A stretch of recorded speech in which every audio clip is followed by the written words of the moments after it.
Thank you for watching. Okay, just pretend for a moment that I am God.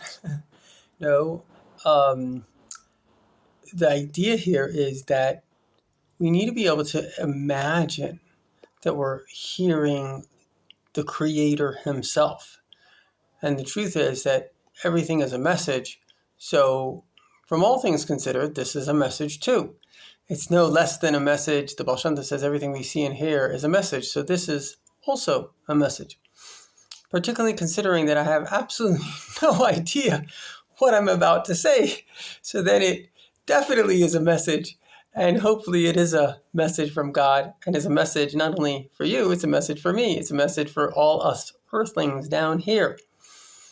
So what's the message? Well, I feel that if I were God, I would say, don't forget the time that you're in. You see, all of creation, people think creation is space. It's not really space, it's time. You know, the theory of Einstein is that basically the theory of relativity. And basically what relativity is that things are relative. Your experience is relative, as he explained it. Sitting on a hot stove for 1 minute feels like an hour. Or to maybe soup up his own example, sitting on a hot stove for an hour and talking to somebody for an hour are very different experiences. So it was time, but it was also an experience. And so the very fact that we can experience something is a miracle.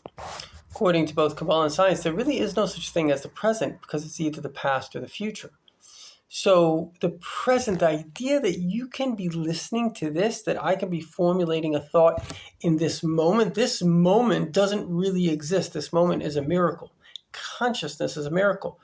Everything is a miracle. And the biggest miracle that exists is time. The ability to experience now, and then again, and then again, and then again, and then again. And once you understand the gift of time, you understand that time allows infinite experiences because we are the experiencer. And the experiences come basically from God to us. I mean, there's nothing random. The very fact that you're listening, the fact that I'm saying these words come from God. So these experiences are designed to teach us something, to give us something. Now listen very carefully to what I'm saying. Just as God will exist forever, you have no question that He'll exist forever, you will. Your soul, which is really part of God, which on a practical level is your consciousness, you experiencing reality, that will exist forever. All of our souls, all the beings that were ever created, we shall exist for eternity. And what are we going to do? Well, we're going to experience. The question, of course, is what are those experiences going to be? And partially that's up to us. What do we choose to experience? Am I going to experience another YouTube video? Worse, TikTok? I'm going to experience a moment of prayer, a moment of Torah study, a moment of learning. This is really the question.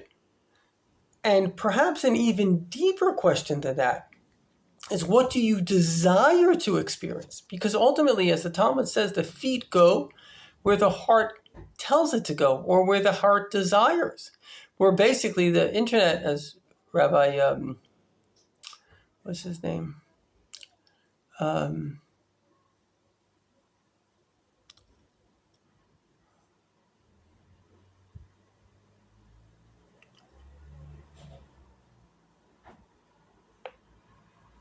Slips my mind.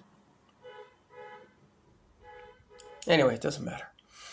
As a rabbi told me, he was a head of the yeshiva, a great rabbi, so he said that ultimately, and please listen carefully to this, ultimately, the internet is kind of a neutral thing because it's not what's on there that matters, it's where you go that matters. So the internet can't be really categorized, really in a way, good or bad. It can be categorized as the ultimate choice of the choices that you want. Because really what it is this anonymous place where you can go and choose what to look at, what to see, what to consume, what to do. So the internet's not so much a reflection. I know this may be hard to hear. It's not so much a reflection of society. It's actually a reflection of you. It's a reflection of your state of mind, of your desires, because that's all it is. It's the things that you're choosing to look at, choosing to consume. If you really didn't want to look at something, you wouldn't. So the ultimate question then becomes not only what are the experiences outside of us, but what is the choice of experience that I choose to experience? And that's the question. And you have to use your past experiences, because ultimately, according to Kabbalah, kind of corroborated by quantum physics, all of life was kind of a guided process to choose the right experiences. So stop for a moment, close your eyes, and think about, based on all of my experiences in the past, what do I choose to experience in the future? I know for me personally, it is to experience the voice of God, to experience, to calmly live in this world, to engage with people, with the voice of God in a calm, pleasant way, and to just do that. And when I do that, things work out well. That's the experience I consciously choose. Now, if I don't do that, if I do things that are separate to that, that's because there's a part of me that wants to, right? I'll give you an example. One of my decisions for myself is not to look at the news. The news makes us depressed and anxious. Studies show that. But every once in a while, I do look at the news. So that why? Nobody's forcing me to look at the news. So there's a part in me, which I don't know what the news gives us, if it gives us some kind of narcissistic high or something, I don't know. But there's a part of me, or if somebody sends you a video, and like one of my decisions also, don't look at everyone's videos. It's just a waste of time. But there's like, maybe it's something interesting, maybe it's going to give me like that little, dopamine fix, So we're addicts. So there's a part of me, which is the smarter part of me, which is saying, okay, look, based on all my experience, this is worth doing. And then there's the dumb part of me, which is like, well, just do that because that's going to make you feel good now. So we all have that war between the mind and the emotions, right? So I'm definitely not out of the woods.